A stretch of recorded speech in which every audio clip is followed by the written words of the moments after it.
This is the last known photo of 12-year-old Jared Negretti, a self-portrait he snapped on July 19, 1991, after he was officially declared missing earlier that day. Jared was a member of the Boy Scouts, and July 19 was meant to be a milestone. It was his first overnight backpacking trip to the summit of Mount San Gorgonio, the highest peak in Southern California. Jared, alongside 5 fellow Boy Scouts and an adult troop leader, started the hike early in the morning.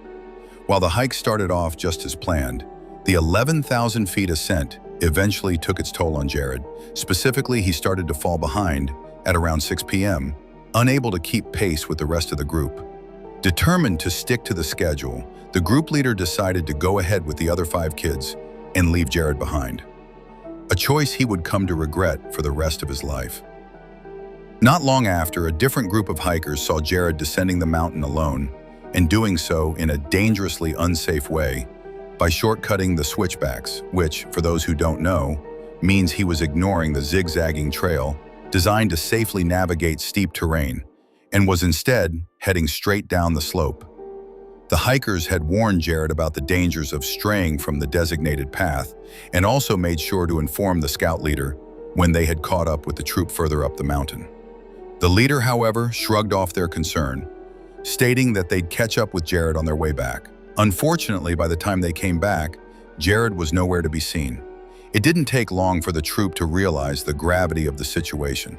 They quickly descended to the base camp and managed to call for help. Around midnight, sparking one of the largest search and rescue missions in the region's history, over the following days, rescue teams scoured a massive 130-square-mile stretch of the San Gorgonio wilderness. But there was no sign of Jared anywhere. It wasn't until day 3 when they found their first clue, a footprint matching the high-top sneakers he was wearing at the time of his disappearance. Further search of that area also uncovered more items that belonged to Jared, including the wrappers for beef jerky and candy, and most importantly, the disposable camera he had with him. Inside the film held 12 photos, most of which were landscapes he captured throughout the trip. But the final image taken after he had gone missing was a chilling close-up of Jared's own eyes and nose, illuminated by the camera's flash. And while this photo proved that Jared was still alive hours after he went missing, it offered little to no clue about his whereabouts. The pitch-black background and low resolution obscured any background details that might have helped rescuers pinpoint where the photo was taken.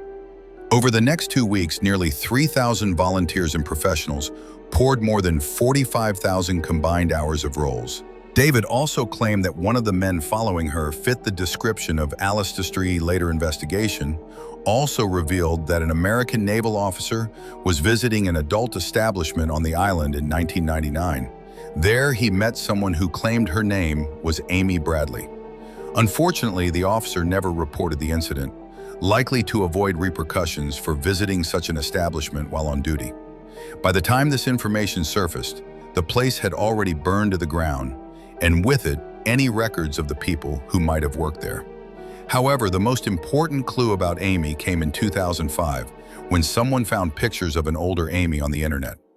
These pictures, along with her earlier sightings, led many to believe that Amy was kidnapped and trafficked, possibly by Alice Destry, with some even suspecting a coordinated effort involving multiple crew members. That said, nothing ever came of this theory, and Amy was declared legally dead on March 24, 2010, 12 years after her disappearance. Now, it's still possible that Amy simply fell overboard and drowned, and that the woman seen on Curacao and the one in the photos are nothing more than unfortunate lookalikes. But with so many scattered clues pointing toward a far darker possibility, it's hard to write them off as a simple case of mistaken identity.